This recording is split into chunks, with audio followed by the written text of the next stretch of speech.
Textile industry का संपूर्ण ज्ञान जिस भी आदमी को थोड़ी बहुत भी सीखने की ललक होती है, भूख होती है, इस वीडियो में उसको स्वाद आ जाएगा। ये वीडियो में ना मेरे को भी बड़ा मजा आया है एक्चुअली। हाँ, ये एमबीए कराने वालों को टेक्सटाइल इंडस्ट्री की वो फॉर्मूला फ्रेमवर्क दूंगा। ये आपने कहीं एक जगह पे वो 10 स्ट्रैटेजी इकट्ठी नहीं सुनी होगी। नमस्कार, विवेक बिंद्रा बोल रहा हूँ, फाउंडर एंड सीईओ बड़ा बिजनेस.com। बहुत दुखी रहते थे लोग टेक्सटाइल इंडस्ट्री को लेकर। बहुत लोगों ने बोला कमेंट बॉक्स में टेक्सटाइल पे वीडियो बनाओ, टेक्सटाइल पे वीडियो बनाओ। वापस आ चुका हूँ। आज टेक्सटाइल इंडस्ट्री की पूरी बात करूंगा। आज मैं आपको रिटेलर से लेकर मैन्युफैक्चरर तक गेम चेंज करेंगे। पीछे मैंने कोई अच्छे वीडियो दिए हैं, वो जरूर साथ में चेक कर लेना। एक मैंने क्रेडमेट का वीडियो दिया आपको, जिसमें मैंने बताया कि कर्जे से कर्जा कैसे मिल सकता है, आपको पैसा कैसे मिल सकता है अगर आपका सिविल स्कोर ठीक नहीं है तो भी, और बाकी टाइम मैनेजमेंट की कुछ टेक्निक्स, और यूट्यूबर के ऊपर शेयर मार्केट पे कुछ वीडियो डाले थे मैंने। समस्याओं का समाधान, घटेगा बिजनेस में नुकसान, बढ़ाओ कस्टमर रिटेंशन, खत्म हो जाएगा कंपटीशन। ये ज्ञान बढ़ा देगा आपका नाम, कैसे बेचे सामान कस्टमर केवल याद रखेगा आप ही का नाम। टेक्सटाइल इंडस्ट्री की एमबीए करने वाले हम। रिटेल, कपड़ों का रिटेल, कपड़ों का व्यापारी, ये जो है ना एक कस्टमर का बिजनेस होता है। इसमें आपको दुकान के अंदर, शोरूम में कुछ एंटरटेनमेंट, एक्साइटमेंट रखनी चाहिए, तभी कस्टमर आता है। वैसे तो रिटेलर बहुत सारे हैं, लाखों रिटेलर है हमारे देश में, इतना कंपटीशन है, इतनी स्कीम, इतने डिस्काउंट, तो रिटेलर अलग से कैसे निकल के आए? कपड़ों का व्यापारी क्या करेगा? इस इंडस्ट्री में होता क्या है? इसमें कौन चाहता है? करोड़ों रुपया कैसे कमाया जा सकता है? सुनना मेरी बात को। अगर इसके अंदर जैसे खाने की इंडस्ट्री होती है ना, फूड, उसको पहले देख के खाते हैं, आंखों से खाते हैं, फिर जबान से खाते हैं। कपड़ों में भी ऐसे ही होता है। हाँ, कपड़ों में भी ऐसे ही होता है। पहले आप कपड़ों को देख करके पहनते हो मन से, उसके बाद एक्चुअली पहनते हो। हाँ, तो शोरूम आपका ऐसा होना चाहिए, कपड़े ऐसे होने चाहिए, देखने में अच्छे लगे। ये बड़ी ल्यूक्रेटिव इंडस्ट्री है। 10 लाख रिटेलर है आज हमारे देश के अंदर कपड़ों के, और ब्रेक इवन पॉइंट इसका बहुत ईजी है, आसानी से अचीव हो सकता है। अगर 50% एफिशिएंसी पे भी करें तो ब्रेक इवन तुरंत मिल जाता है आपको इसमें। छोटा रिटेलर भी इसमें लॉस नहीं करता, लेकिन अगर ठीक से चलाए तो। हाँ, आपका रोटी कपड़ा मकान नेसेसिटी है, रिसेशन प्रूफ बिजनेस है। थोड़ा सा भी अगर आपने चेंज होते हुए फैशन को रिस्पॉन्ड कर लिया, छा जाओगे। 10 स्ट्रैटेजी दे रहा हूं। पहला, रिटेल के अंदर सेल्स नहीं होती है। कपड़ों के शोरूम में भी सेल्स नहीं है, परचेज सेल्स है। हाँ, क्या मतलब हुआ इसका? इसमें ना सारा गेम परचेज में है। परचेज, आपको क्या ब्रांड लेना है, क्या डिजाइन लेना है, कौन सी सीजन में चलेगा, किस प्राइस का चलेगा, गेम सारा परचेज में है। जितने भी मैंने कपड़ों के शोरूम देखे हैं, वहां सारी गड़बड़ तभी होती है जब उनके पास गलत माल पड़ा होता है। रिटेलर को एग्जीबिशन जाना चाहिए, एग्जीबिशन में जाकर के स्टडी करना चाहिए मार्केट क्या ले रही है। ऐसा नहीं कि आपको जो आकर के स्कीम दे गया है, जो आपको आके मिठाई का डब्बा देगा, भैया ये कपड़े ले लो हमारे बहुत बढ़िया, ऐसे बहुत सारे एजेंट्स आएंगे बीच में, वहीं सारा गेम खराब होता है। परचेज सीख लो पहले क्या होता है, परचेज करते कैसे, फैशन और रेलेवेंसी के हिसाब से, पब्लिक डिमांड, ट्रेंड्स और रेलेवेंट स्टॉक के हिसाब से हमारे को लेना है। परचेज लाइफलाइन है, बाय राइट सेल राइट। सही खरीदा आसानी से अपने आप बिक जाता है। प्रॉब्लम क्या हो जाती है, मेन मुद्दा क्या है धंधे के अंदर, जब आप गलत माल लेके रख लेते हो तो इन्वेंट्री बढ़ जाती है, माल पुराना होता है, कपड़ा पुराना होते ही, फैशन बदलते ही बिकना बंद हो जाता है। जब बिकना बंद हुआ तो गेम ओवर हो जाता है, क्योंकि रॉन्ग बाइक आपने, आपका अनस्टोल्ड स्टॉक मतलब आपका कैश फंस गया है। इतने दिन से कपड़े पड़े हुए हैं, मक्खी मार रहे हो आप, बिक नहीं रहे हैं, कैश आपका फंस गया है। ब्रांड जल्दी बिकते हैं, फटाफट बिकते हैं, स्कीम के चक्कर में मत आना। डेड स्टॉक हो रहा है तो तुरंत निकाल दो उसको। वाई एनालिसिस करो, मेरे साथ ऐसा क्यों हो रहा है, क्या मैं गलत डिज़ाइन ले रहा हूँ, क्या मैं महंगा या बहुत सस्ता ले रहा हूँ, क्या मेरा सेल्समैन ठीक नहीं है, या मैं डिस्प्ले अच्छे से नहीं कर पा रहा। बेसिकली यही 4 प्रॉब्लम होती हैं, डिज़ाइन की, प्राइस की, सेल्समैन की और डिस्प्ले की। ये 4 चीज़ें ध्यान रखनी अपने ज़रूरी है। बैड स्टॉक मत खरीदो, good stock, very good stock लेना। बैड स्टॉक मतलब जो बिकता नहीं, गुड स्टॉक मतलब जो बिक जाता है, डिमांड है, लेकिन वेरी गुड स्टॉक फट फट फट फट बिकता है। अब इसका मतलब क्या हुआ, 80-20 फॉर्मूला। फिर समझो, रिटेल के धंधे में आपकी सेल्स अच्छी नहीं करनी है, परचेज अच्छी करनी है। माल वही रखो। जो माल 80% बिकता है, हाँ, ये केवल 20% तरह का माल होता है जो 80% बिक जाता है, और वही वाला 20% तरह का माल, उसको 80% भर लो अपने पास में। 80% ऑफ दैट 20% जो आपको 80% ग्रोथ देगा। ये है मेन मुद्दा इसके अंदर। हाँ, इसको बोलते हैं एबीसी एनालिसिस या एफएसएन analysis, fast moving, slow moving, non moving. जो जल्दी बिकता है उससे शोरूम भर दो, जो धीरे बिकता है उसको केवल 15-20% रखो, और जो नहीं बिकता है उसको 2-5% से ज़्यादा कभी मत रखो। यही है मेन सारा का सारा गेम। परचेज जो है ना, माल को जमा करना। परचेज मतलब जमा, दुकान में सामान लाते हो, परचेज मतलब जमा, सेल्स मतलब मजा। हाँ, जमा मजा, जितना बढ़िया सेल्स करोगे उतना मजा आएगा आपको। लेकिन क्या है, आपका अगर जब जमा राइट है तो sales becomes easy and light. When the जमा इज राइट, यानी कि purchase is right, sales becomes easy and light. But when जमा इज रॉन्ग, गलत सामान ले आए, sales delays for very long. मुद्दा यही है। व्हेन जमा is right sales becomes easy and light, when जमा is wrong sales delays for very long.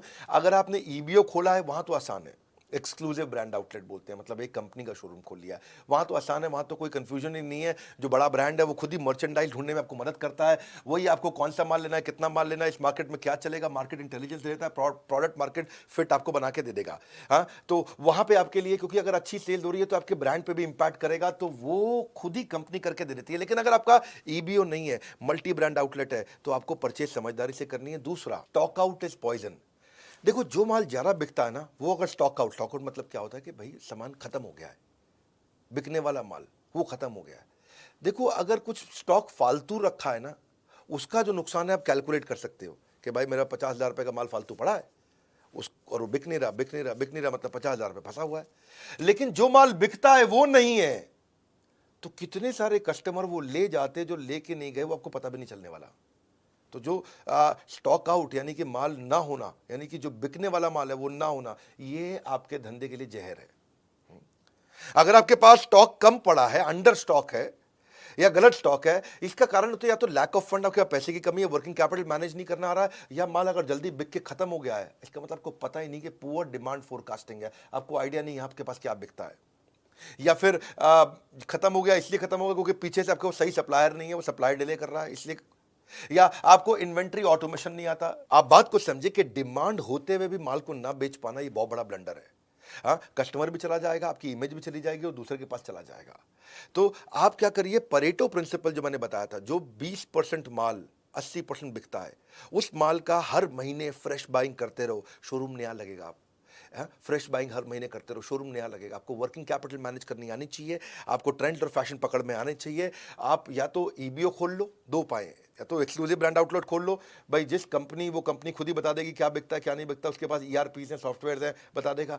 और आप ईबीओ नहीं खोलना चाहते, अपना ही एमबीओ चलाना चाहते हो, तो फिर ईआरपी खुद लगा लो। रेडी सोल्यूशन आजकल ईआरपी के बहुत सारे आ रहे हैं, वो लगा लो, काम हो जाएगा। तीसरी स्ट्रैटेजी पे ध्यान देना, लोकेशन जो है ना, इसमें बड़ा गेम चेंजर है। आपके शोरूम का, आपके स्टोर का, आपकी कंपनी का लोकेशन कहाँ पे है, फिजिकल लोकेशन से बात बनती है। भैया अगर लोकेशन कमजोर है, कस्टमर ही नहीं आ रहा, तो बेकार है। आपका जो प्राइमरी कस्टमर है ना, जो 60 से 80% कस्टमर वैसा होता है जो माल खरीदता है। सेकेंडरी मतलब 15% कस्टमर ही कभी कभी लेता है। टर्शरी मतलब वो कस्टमर जो माल खरीदता ही नहीं है। इसका कैलकुलेशन करना सीख लो, ये कैसे मिलते हैं, इसके कुछ तरीके होते हैं, ये मिलते कैसे हैं, क्या फैक्टर होते हैं। आप जहां दुकान खोल रहे हो वहां कस्टमर आपके काम के रहते कितने हैं, वो पढ़े लिखे कितने हैं, यहां पे चलने वाले पैदल ग्राहक कितने घूमते हैं, इनकी उम्र क्या है, जो प्रोडक्ट आप बेच रहे हो वो उस उम्र के लोगों को देना है कि नहीं देना है, किस प्रोफेशन के लोग रहते हैं आसपास। कुछ इलाके होते हैं जहां व्यापारी ज्यादा रहते हैं, कुछ इलाके होते हैं जहां अपार्टमेंट होती हैं, सोसाइटीज होती हैं, हाई राइज टावर, वहां नौकरी करने वाला ज्यादा होते हैं। इनकम ग्रुप कैसा है, लाइफस्टाइल कैसा है, धर्म क्या है उनका, प्राइवेट व्हीकल उनके पास है कि नहीं है, उनकी उनकी स्पेंड करने की क्षमता कितनी है। आसपास जहां आपने शोरूम खोला है वहां कोई मेट्रो जाती है क्या, वहाँ कोई बस जाती है, ऑटो आता है, पब्लिक ट्रांसपोर्ट है वहाँ पे। ये चीज़ों को देखो तब आपको समझ में आएगा यार, यहाँ लोकेशन ठीक है, यहाँ माल अपने को शोरूम खोल देना चाहिए। चौथी स्ट्रैटेजी बड़ी कमाल का गणित दूंगा इसमें मैं, ये रियल कंटेंट है भाई साहब। हाँ, brand gives you better inventory turnover. क्या मतलब हुआ बेटर इन्वेंट्री टर्नओवर? मतलब बेटर आरओआई। इसका मतलब समझो, केस स्टडी से समझाता हूं। मोबाइल के दो ब्रांड लेते हैं, जियोनी और शाओमी। जो दुकानदार है ना, उसको शाओमी केवल 4% मार्जिन देता है, जियोनी 12% मार्जिन देता है। लेकिन फिर भी कौन, मतलब कमाई किस में जा रहा है, जियोनी में कि शाओमी में? जियोनी में। जियोनी 12% दे रहा है। हाँ, यानी कि आपने 1 लाख रुपए का मोबाइल बेचा जियोनी का, तो आपको 12,000 रुपये कमा लोगे। शाओमी का 1 लाख रुपए का मोबाइल बेचा तो केवल 4,000 रुपये कमाओगे। तो आदमी कहे भाई जियोनी ज़्यादा रख लो, लेकिन वो शाओमी रखता है ज़्यादा। पूछो क्यों? क्योंकि समझो यहाँ पे दो आपके बड़े अच्छे से खाने बने हुए हैं जहां आपने मोबाइल रखे हुए हैं, है कि नहीं, रैक अंग्रेजी में बोलते हैं। यहां 1 लाख रुपए का जियोनी पड़ा है, यहां 1 लाख रुपए का शाओमी पड़ा है। जियोनी 1 लाख रुपए का पूरे महीने में एक ही बार बिकेगा, यानी कि एक महीने में 1 लाख रुपए का आपने जियोनी बेच लिया, तो आपको उस पर कितना बच गया? 12% के हिसाब से 12,000 रुपये बच गया। लेकिन शाओमी इतनी तेज बिकता है, इतना ज्यादा बिकता है, इतना ज्यादा बिकता है कि ये 1 लाख रुपए का माल बिक गया, फिर आपने खरीदा, फिर बिक गया, फिर आपने खरीदा, फिर बिक गया, फिर आपने खरीदा। आपने फंसाया तो 1 ही लाख है, लेकिन ये 10 बार बिक गया। इधर 1 लाख का माल 1 बार बिका, शाओमी का 1 लाख का माल 10 बार बिक गया। शाओमी दे तो रहा था 4%, लेकिन उस 1 लाख पे आपने 4% 10 बार कमा लिया। यानी कि आपने यहाँ 40,000 रुपये कमाया और यहाँ आपने 1 लाख पे केवल 12% देखने में अच्छा था, पर ये एक ही बार बिका तो आपने 12,000 कमाया। तो इस 1 लाख पे अपने महीने में 12,000 रुपये कमाया, इस 1 लाख पे महीने में आपने 40,000 रुपये कमाया, क्योंकि माल 1 ही लाख का रखा था, बिक रहा है, आ रहा है, बिक रहा है, जा रहा है। आप तो 1 ही लाख का माल फंसाते हो ना, अपना पैसा तो 1 ही लाख फंसाया दोनों जगह पे आपने, पर ये कम बार बिका जियोनी, तो यानी कि एक बार बिकने पे आपको 12,000 कमा के दिया, 10 बार 1 लाख का माल बिकने के कारण आपको 40,000 रुपये कमा के दिया। इसको बोलते हैं आरओआई। इसका मतलब क्या भैया? मतलब ये है कि अगर आप अच्छा ब्रांड रखोगे तो वो आपका ब्रांड बना देगा, और लोकल आइटम रखोगे तो आपको भी जिंदगी भर लोकल बनाए रखेगा। माल वो रखो जो अपने आप बिकता हो, मार्जिन थोड़ा मात्रा कम भी हो तो भी चल जाता है, आप आरओआई बहुत अच्छी कमा लेते हो, बहुत बढ़िया कर लेते हो। इसमें ना आप, मैं साधारण भाषा में समझाना पसंद करता हूँ। ये जोनी शाओमी के आइडिया से आपको समझ में आ गया होगा। कपड़ों में मामले में भी ना, कोई लोकल लल्लू लाल कपड़ा मत रखो, ठीक ब्रांड का कपड़ा रखोगे। हाँ, लल्लू लाल हो सकता है आपको 50% मार्जिन दे दे, ब्रांड आपको 30% मार्जिन दे, पर आप ब्रांड में ज़्यादा कमा जाओगे, जल्दी जल्दी बिकता है। हाँ, स्टॉक बहुत तेज घूमता है। और ये अगर फंसा रह गया ना आपका, जियोनी फंसा रह गया, तो जियोनी 3G था, टेक्नोलॉजी 4G आ गई, मोबाइल बेकार हो गया भाई। उसका रैम कम था और नया रैम आ गया, ज्यादा रैम वाले मोबाइल आ गए, टेक्नोलॉजी बेकार हो गई, मोबाइल बेकार हो गया। पड़े पड़े मोबाइल पुराना बेकार हो जाएगा, आपकी जिंदगी बेकार हो जाएगा। आपका भाई क्या हो गया, क्या करूं, फंस गया मैं, मक्खी मार रहा हूं उसके बैठ के। एक और फॉर्मूला समझो आप, इसको बोलते हैं stock rotation formula. Stock rotation formula क्या है, इसे समझ में आ जाएगी आपको बात। अगर आप बिल्कुल पढ़े लिखे नहीं हो ना, तो भी ये फॉर्मूला समझ में आ जाएगा आपको। हाँ, मैथमेटिक्स तो छोड़ो, अगर आपने खाली 10वीं छोड़ो, 8वीं छोड़ो, 5वीं तक पढ़ाई करिए, इतना ईजी कर दूंगा। सेल्स अपॉन स्टॉक का मतलब क्या है? आपने सेल्स करी 2 करोड़ की और माल आपने 1 करोड़ का खरीदा, यानी कि साल के एंड में आपके पास 1 करोड़ का माल बचा, लेकिन साल के एंड तक आपने सेल 2 करोड़ की कर दी। कैसे करी होगी? ऐसी करी ना कि भाई माल गया आया, गया आया, तो आपने माल आपने 2 बार मंगा लिया। तो आपका जो फंसा था 1 ही करोड़ फंसा था, लेकिन माल आपने 2 बार बेच दिया। आप, कई लोग इतने समझदार होते हैं, इतने समझदार होते हैं कि 1 करोड़ लगा करके 5 करोड़ की सेल कर देते हैं, और कई एक्सट्रीमली बेस्ट होते हैं, वो 1 करोड़ लगा करके 1 करोड़ का माल साल में 10 बार बेच देते हैं। यानी कि कपड़ों के शोरूम में उसको बोलेंगे 10 करोड़ अपॉन 1 करोड़, यानी कि उसका स्टॉक रोटेशन 10 बार हो गया है। आप समझो, जो इसको ऐसे समझो भाई, कुछ दुकानदार पुराना माल पड़ा है, वो थान में लिपटा हुआ है, उस पर दाग पड़ जाते हैं, जीन्स रखते हैं, किसी लोकल शोरूम में जाओगे दुकान पे, वहाँ जीन्स जब वो खोल के निकालेगा ना, तो उसके घुटनों से जहाँ फोल्ड करी थी जीन्स, उस पर लाइन सी आ जाती है। देखिए आपने कभी कभी ब्राउन सी भूरे रंग की लाइन आ जाती है, क्योंकि माल पड़ा हुआ है, उसका स्टॉक रोटेशन नहीं हो रहा, पुराना माल पड़ा हुआ है, खराब हो गया उसका माल, है, फैशन बदल चुका है, माल पड़ा हुआ है। वही चक्कर है। आपने अगर 1 करोड़ का माल 10 बार बेच दिया तो आपका स्टॉक रोटेशन 10 है। इसको आप ऐसे समझो फॉर्मूला से आसानी से, कि 1 करोड़ का माल अगर आपने 30% मार्जिन पे साल में 1 ही बार बेचा तो आपको 30 लाख रुपए बचा।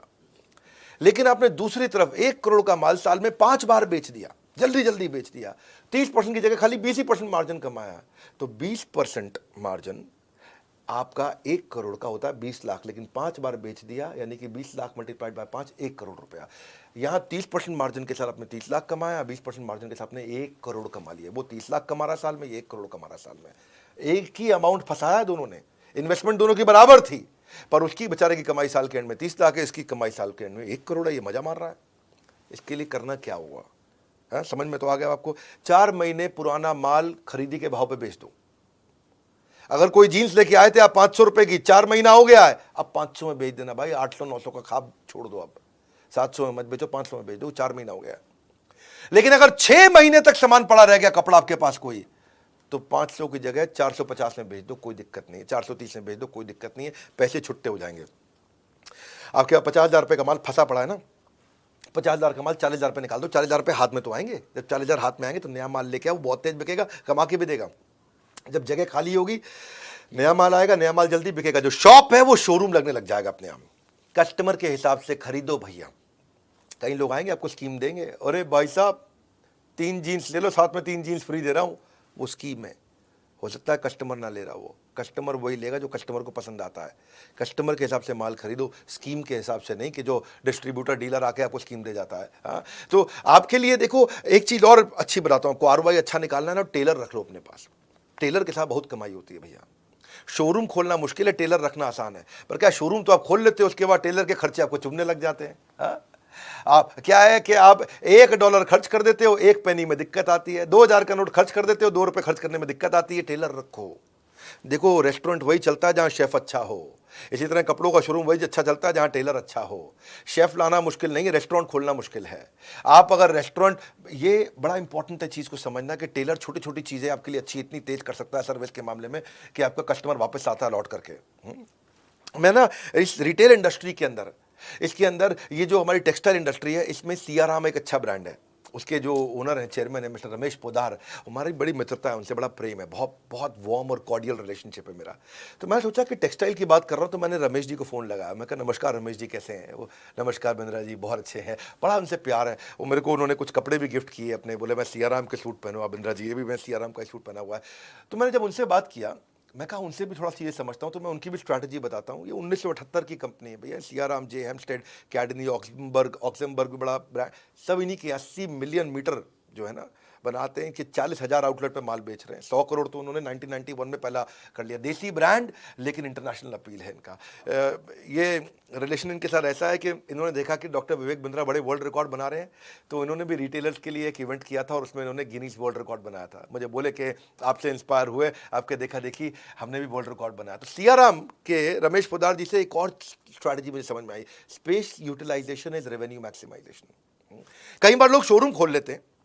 अब एक भाई थे हैदराबाद के, और उनका जो शोरूम था, उनका जो स्टोर था, वो 6,000 स्क्वायर फीट का था। 3,000 स्क्वायर फीट ग्राउंड फ्लोर पे, 3,000 स्क्वायर फीट फर्स्ट फ्लोर पे। तो ग्राउंड फ्लोर पे उन्होंने बना रखा शोरूम, बहुत बढ़िया, चकाचक, लाइट, बहुत सुंदर, मतलब अंदर घुसो तो देख के बड़ा हो मजा आ जाता। और ऊपर उन्होंने बना दिया गोडाउन। तो रमेश भाई वहां गए, उनसे मिले, उन्हीं का रिटेलर था। तो रमेश भाई बोले, अब सियाराम के चेयरमैन है तो सामने वाला बात सुनता भी है उनकी। बोले यार तुम गलती कर रहे हो, प्राइम लोकेशन पे, हैदराबाद की सबसे महंगी रोड पे तुम्हारा ही शोरूम है, और फर्स्ट फ्लोर को तुमने बना रखा है गोडाउन। गोडाउन सस्ती जमीन पे बनाओ, तो ग्राउंड फ्लोर पे भी शोरूम कर दो, फर्स्ट फ्लोर पे भी शोरूम कर दो, स्पेस को यूटिलाइज करो। स्पेस यूटिलाइज होगा, रेवेन्यू मैक्सिमाइज होगा। वो भाई मान गया उनकी बात। वही आदमी जो नीचे ग्राउंड फ्लोर पे 8 करोड़ का टर्नओवर कर रहा था, ऊपर फर्स्ट फ्लोर खोलते ही वो 12 करोड़ पे आ गया, फिर 15 करोड़ पे आ गया। तो उन्हें बहुत धन्यवाद किया, क्योंकि जब गोडाउन बनाना था वो सस्ती जगह बनाया, खर्चा उसका बहुत कम हो गया। वरना अगर ऊपर फर्स्ट फ्लोर जो इतनी प्रीमियम लोकेशन थी, उससे फट फट फट फट तेज कमाया उन्होंने। तो स्पेस यूटिलाइजेशन जब करोगे तो उसमें देखो मैनेक्विन अच्छे से डालो, ट्रायल रूम बनाओ, शीशे लगाओ, डिस्प्ले शेल्फ अच्छे लगाओ, डिस्प्ले काउंटर बढ़ाओ। जितना अच्छे से स्पेस को यूटिलाइज करेंगे ना, उतना रेवेन्यू मैक्सिमाइज होता है आपका। अगला है छठा स्ट्रैटेजी, इफेक्टिव ट्रेनिंग, मतलब हायर कन्वर्जन। आपने शोरूम बनाया, आपके शोरूम पे आपने कितने सालों की मेहनत करी है ना, कितना पैसा लगा दिया आपने वहाँ पे, कितना कुछ कर दिया आपने, इतनी ब्रांडिंग मार्केटिंग कर दी उसकी। आज उसकी इतनी इज्जत हो गई कि रोज 100 कस्टमर आ रहे हैं वहाँ पे। अगर रोज 100 कस्टमर आ रहे हैं और आपका सेल्समैन इतना कमजोर है कि 100 में से खाली 20 को माल बेच पाता है, 100 में से वो 20 को माल बेच पाता है, क्योंकि उसकी ट्रेनिंग अच्छी नहीं हुई। अगर उसकी ट्रेनिंग अच्छी कर दें, वो 100 में से 40 को माल बेच दे, तो आपका टर्नओवर एकदम डबल हो जाएगा। हाँ, कस्टमर लाने पे आप खर्चा कर चुके हो, पर उसकी ट्रेनिंग नहीं करी आपने। ये छोटे छोटे खर्चे होते हैं। प्रोफेशनलिज्म बढ़ाइए। हाँ, प्रोफेशनल्स को लाइए, उनको उतना प्रेम दीजिए कि वो फैमिली हो जाएं। फैमिली को लाइए, उनको उतना ट्रेनिंग दीजिए कि वो प्रोफेशनल हो जाएं। दो बातें हैं कि आप जब किसी एम्प्लॉय को हायर करते हो, उसको इतना प्रेम दो प्रोफेशनल आदमी को कि वो फैमिली जैसा हो जाए, और खुद के जो परिवार वाले हैं उनको इतना ट्रेनिंग दे दो कि वो प्रोफेशनल्स की तरह काम करना शुरू कर दें। मजा आएगा। उसके बाद ट्रेनिंग का कल्चर बना दो। यंगस्टर्स को बहुत दिक्कत आती है, उनके लिए बड़ा आसान हो जाएगा। डेटा ड्रिवन अप्रोच रखो, मेजरेबल गोल रखो, नहीं तो एवरीथिंग गोल गोल हो जाएगा। अगर मेजरेबल गोल नहीं होगा तो एवरीथिंग गोल गोल। गोल गोल चाहिए या बड़ा जबरदस्त वाला गोल चाहिए। अपने मैनेजर को, स्टोर कीपर को, सेल्समैन को, कस्टमर सर्विस एग्जीक्यूटिव को, शॉप फ्लोर, सबको बढ़िया ट्रेनिंग दो। इसको सारे रिटेलर्स के आप पहुंचा देना, जितने भी भैया अपने टेक्सटाइल वाले हैं। गेम चेंजर वीडियो में कुछ ऐसे फॉर्मूला दूंगा आपको मैं। तो सेल्समैन ना बड़ा इंपॉर्टेंट टच पॉइंट होता है। 10 में से 2 कस्टमर को माल बेच पा रहा था, वो 10 में से 4 को बेचना शुरू हो गया। अच्छी ट्रेनिंग दे दी आपने तो टर्नओवर डबल हो गया आपका। तो आपका जो शॉप फ्लोर है वो बहुत इंपॉर्टेंट एरिया है। उसको आप फीचर वर्सेस बेनिफिट की ट्रेनिंग दो। भाई कपड़ों का फीचर मत बताओ, बेनिफिट बताओ उसको। प्रोडक्ट की origin, history, accessories, catalogue, prices, कपड़ों के डिफरेंट साइजेज, यूके का साइज ये है, यूएस का साइज ये है, मेन का साइज ये है, वुमेन का साइज ये है, फैब्रिक का उसको एक्सपीरियंस हो जाना चाहिए। कॉम्पिटिटर क्या प्रोडक्ट बेच रहा है, कॉम्पिटिटिव एडवांटेज क्या, उसको समझ में आ जाना चाहिए। एटिकेट्स के साथ बात करें, रैपो बिल्डिंग, रिलेशनशिप बना करके माल बेचे, कस्टमर के बाइंग बिहेवियर को पहचाने। डिफिकल्ट गुस्से वाला कस्टमर आ गया, एकदम चिड़ा हुआ, नक चढ़ा, ऐसे वाला भी होते हैं ना कहीं, हाँ, उसके साथ भी बड़ा कैसे वो डील करे, उसको कैसे समझाए और कैसे फॉलो अप करे, रेफरल कैसे ले, सेल्स को क्वालिफाई करे, प्रोफेशनल एथिक्स और एटिकेट उसको समझ में आ जाए, क्रॉस सेल अपसेल कर सके, है कि नहीं है।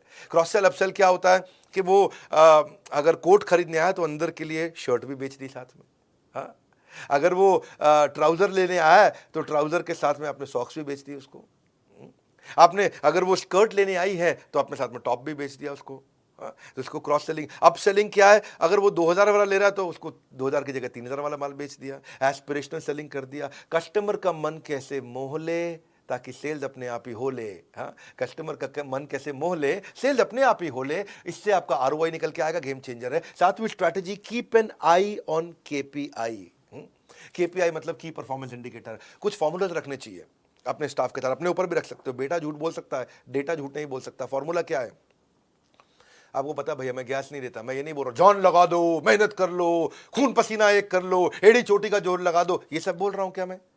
फालतू मोटिवेशन नहीं मेरे भाई, रियल फॉर्मूला। बिजनेस के मामले में डॉक्टर विवेक बिंद्रा के चैनल पे आ जाओ, बड़ा बिजनेस, बस बस बस इतना ही। केपीआई मतलब डेटा ड्रिवन काम करना है। कैसे करना है आपको? डेटा ड्रिवन का मतलब है जैसे ना आप कुछ फॉर्मूला चेक करो, प्रॉफिट पर स्क्वायर फीट।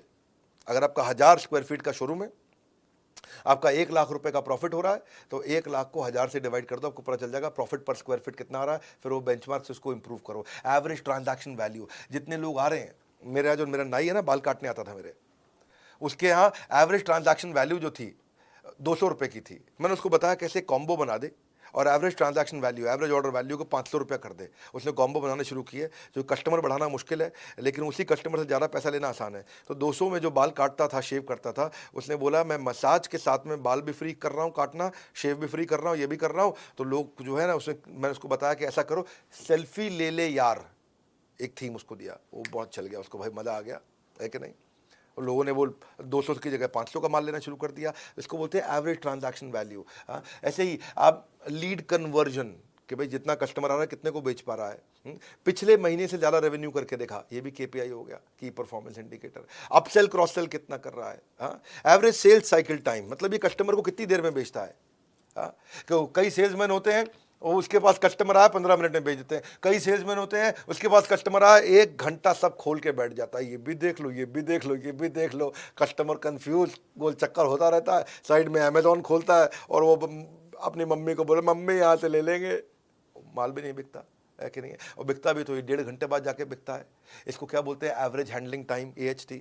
तो ये भी देखो कौन एम्प्लॉय ज़्यादा टाइम लगा रहा है। Average profit margin on sales, कौन डिस्काउंट ज़्यादा दे देता है, पूरे मार्जिन पे बेच रहा है कि नहीं बेच रहा। ये सेल्स पर रिप्रेजेंटेटिव, अगर आपकी 1 लाख की सेल हुई है और आपने पास 10 आपके पास एम्प्लॉय है, सेल्समैन है, तो मतलब ऑन एन एवरेज एक आदमी 10,000 रुपये की सेल करता है। तो जो 10,000 से ज़्यादा की करता है उसकी ताली बजा दो, जो 10,000 से कम की करता है उसकी ट्रेनिंग कर दो। ये कुछ बढ़िया बढ़िया KPIs होते हैं।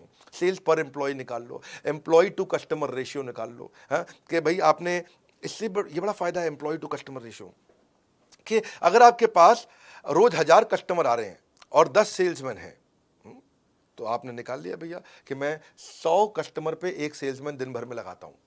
जब फेस्टिवल का टाइम आता है, 1000 कस्टमर की जगह 3000 कस्टमर हो जाते हैं, तो आपको पता चल जाएगा कि भाई मुझे एक महीने के लिए 10 की जगह 30 आदमी करने पड़ेंगे, क्योंकि आपका एम्प्लॉय टू कस्टमर रेशियो निकल गया। हाँ, कस्टमर कितने दिन तक आपके साथ ट्रांजैक्शन करता है, क्योंकि कस्टमर रिपीट कस्टमर बन रहा है कि नहीं, लॉयल कस्टमर बन रहा है कि नहीं, प्रमोटर एडवोकेट बन रहा है कि नहीं बन रहा। क्योंकि ये भी बड़ा इंपॉर्टेंट फॉर्मूला है। रिटेंशन रेट, कितना कस्टमर रिटेन हो रहा है। रेफरल रेट, कितना कस्टमर आया और कितने को नए साथ में लेकर के आया, रेफरल किया उसने। क्योंकि KPI जब आप कर देते हो तो इससे आप एम्प्लॉयज को अकाउंटेबल कर लेते हो। एम्प्लॉयज अपने आप काम करते हैं, आपकी प्रेजेंस के बिना काम करते हैं। आप जो है वृंदावन में बैठ करके कीर्तन कर रहे हो, भगवान का जप कर रहे हो, या दुबई के बीच पे लेमनेट पी रहे हो, पीछे से धंधा अपने आप चल रहा है, क्योंकि आपने फॉर्मूला लगा के सबको मेजर करना शुरू कर दिया। लोग ऑर्गेनाइजेशन की प्रायोरिटीज को समझ जाते हैं, आपके एम्प्लॉय रिस्पॉन्सिबल होते हैं, बड़ी क्लैरिटी मिल जाती है उनको, इंडिविजुअल परफॉर्मेंस अच्छी होने लग जाती है। ये KPI था। 8वीं स्ट्रैटेजी है फिजिटल। फिजिटल मतलब अब फिजिकल शोरूम के साथ डिजिटल भी जाओ। बाइंग बिहेवियर बदल रहा है, इंफॉर्मेशन एज है, सब कुछ इंटरनेट पे दिख रहा है, सब कुछ इंटरनेट पे चल रहा है। पहले लोग टच फील करते थे, अब इंटरनेट से खरीद लेते हैं। तो आप डिजिटल भी हो जाओ साथ साथ। डिजिटल होने में घबराने की कोई जरूरत नहीं है, एक्सटेंशन है फिजिकल स्टोर का। आपको पूरे देश में जाने की जरूरत नहीं, आप डिजिटल तुरंत फटाफट पहुंच जाते हो। आप होम डिलीवरी दे सकते हो, सर्विस का एक्सटेंशन है वो। हमारे ना बड़े सारे कोर्सेज हैं कि फिजिकल बिजनेस को डिजिटल बनाने के लिए, WhatsApp marketing, digital marketing, Facebook marketing, e commerce marketing, email marketing. बस आपने ये सब सीख लिया, व्हाट्सएप मार्केटिंग आपने सीख लिया, तो आप कस्टमर को प्रोडक्ट भी भेज दोगे, उसको प्राइस भी बता दोगे, उससे परचेज भी करा लोगे, उससे पेमेंट भी करा लोगे और अपना प्रॉफिट भी कमा लोगे। बड़ा आसान है, तो वो मुश्किल नहीं है। आपके प्रोडक्ट में आएगी विजिबिलिटी, जैसे प्रोडक्ट की डिजिटल बढ़ेगी विजिबिलिटी, आपके धंधे में आ जाएगी स्केलेबिलिटी। आसान है ये। आप अपना गूगल पे, फेसबुक पे, सोशल मीडिया पे, अब आजकल गूगल की लिस्टिंग, बिजनेस लिस्टिंग बहुत होती है कि नाम, एड्रेस, फ़ोन नंबर डाला, अपना विजुअल कंटेंट सारा डाल दिया, भाई मेरे पास ये कपड़े हैं, आपको रिव्यूज़ देने शुरू कर दिए, एकदम बात बनेगी। आपका लोगो वोगो डाल दो वहाँ पे, सब काम हो जाएगा, कस्टमर रिव्यू देने लग जाता है आपको। इससे आपको लीड्स मिलेगी, विजिबिलिटी मिलेगी, डिस्प्ले मिलेगा, बहुत अच्छा है ये। आपके मार्जिन अपने आप बढ़ जाते हैं, बीच में सारे इंटरमीडिएरी खत्म हो गए, इसको कमीशन दो, उसको कमीशन दो, कुछ नहीं, सीधा कस्टमर को माल बेचो, 365 दिन आप बेच सकते हो, क्योंकि इंटरनेट तो आपका रात को भी चलता है, दिन में भी चलता है। शोरूम तो आपका खाली दिन में खुलता है, इंटरनेट तो आपका रात को 2 बजे भी इंटरनेट पे दुकान खुली है, आपकी दुकान इंटरनेट पे सुबह 4 बजे भी खुली है, 26 जनवरी पे भी खुली है, 15 अगस्त को भी खुली है। इंटरनेट पे तो आपकी दुकान हर समय खुली हुई है। तो इसको सीखो आकर के, हमारे भी कोर्सेज हैं बहुत सारे, इसके ऊपर आप ज्वाइन कर सकते हो, बोर्ड लाइन नंबर पे फ़ोन करके। बहरहाल 9वीं स्ट्रैटेजी, अगर आपको ईबीओ का मतलब क्या है? ईबीओ मतलब एक्सक्लूसिव ब्रांड आउटलेट।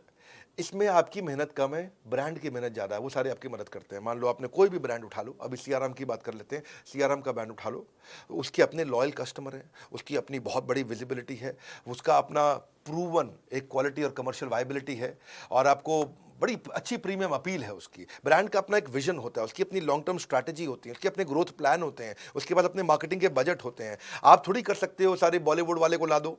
हमने अगर सीआरएम का एग्जांपल लिया तो उन्होंने आजकल दीपिका पादुकोण के हस्बैंड को अपना ब्रांड एम्बेसडर बना रखा है, और अब वो आएगा अपना आकर के, वो तो पता ही आपको रंगीन कपड़े पहनता है। तो अब आप तो नहीं, आप दीपिका पादुकोण को या उसके हस्बैंड को ला सकते हो आसानी से, कोई आप तो दुकानदार हो। तो ईबीओ भी आप ट्राई कर सकते हो, ईबीओ बड़ा अच्छा ऑप्शन है। और रणवीर सिंह नाम है उसका, मैं नाम भूल जाता हूँ, मैं बॉलीवुड कम देखता हूँ। तो वो जो है, आप उसको, आप आपको तो खर्चा नहीं करना है, ब्रांड अपने आप खर्चा करता है, ब्रांड का आपको सपोर्ट मिल जाता है, ब्रांड आपको प्रॉपर्टी सिलेक्शन करा देगा, आपको रेंट नेगोशिएट करा देगा लैंडलॉर्ड से।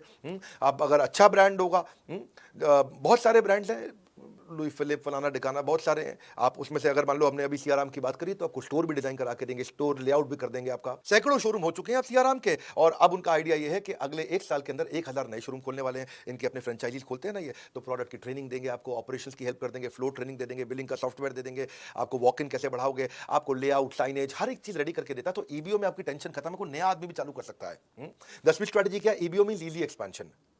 अगर आपका एमबीओ है, मल्टीपल ब्रांड आउटलेट है, तो पुरानी गल्ला चला आ रहा है। दादाजी बैठते थे, दादाजी के पिताजी बैठते थे, अभी आपके पिता बैठते हैं, अभी आप खुद बैठते हैं, अपने बच्चों के लिए क्या करें? क्योंकि भैया एमबीओ को एक्सपैंड करना मुश्किल है, ईबीओ को आसान है। ईबीओ आप एक साथ 10 शोरूम चला सकते हो, एमबीओ में आपको खुद ही गल्ले में बैठना पड़ता है। तो इंसान अपने बच्चों के लिए जगह बनाता है, तो एमबीओ उसका बड़ा अच्छा एग्जांपल है। फ्यूचर बच्चों का आप सिक्योर कर सकते हो, क्योंकि टेक्सटाइल के जो पुराने खिलाड़ी हैं वो भी, और जो बिल्कुल नए हैं वो भी अपने बच्चों को, सूखा सूखा बिजनेस होता है ईबीओ का, एकदम सूखा सूखा बिजनेस। भाई कंपनी से ही माल आया, कंपनी की सारी स्ट्रैटेजी, कंपनी का सारा सिस्टम आया, कस्टमर भी आया, कस्टमर को पहले शोरूम के बारे में पता है, उसको पहले ब्रांड के बारे में पता है, ओ सियाराम, तो वो आएगा सियाराम का कपड़ा खरीदेगा, चला जाए, आपको क्या टेंशन है इसमें?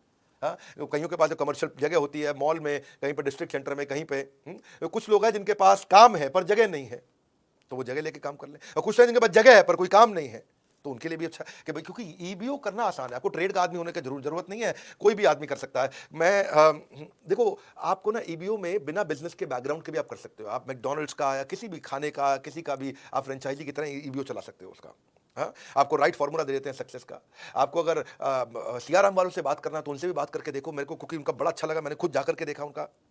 बहरहाल ये बहुत सारे आज आपको फॉर्मूलाज मैंने दिया, आपको बहुत सारे फ्रेमवर्क दिया, आपको मैंने ये एमबीए कराई है मैंने आपको टेक्सटाइल इंडस्ट्री में। आप इस वीडियो को दोबारा देखना, क्योंकि लंबा वीडियो है, इसमें बहुत काम की चीजें, नोट्स बनाए कि नहीं बनाए। और अगर आप डिस्ट्रीब्यूटर हो, तो आप मैन्युफैक्चरर हो, रिटेलर को आप भेजो वीडियो, होलसेलर को वीडियो भेजो, ये कोई भी फ्रेंचाइजी वीडियो को भेजो, सबको आगे बढ़ाना जरूरी है, इसलिए शेयर करना भी बहुत जरूरी है। बहुत काम का वीडियो है। और अगर आप भी बिजनेस में ग्रो करना चाहते हो, ऐसी सारी स्ट्रैटेजी सीखना चाहते हो, अपने ब्रांड को बहुत बड़ा करना चाहते हो, मेरा मोस्ट सॉट आफ्टर कंटेंट आ चुका लीडरशिप फनल।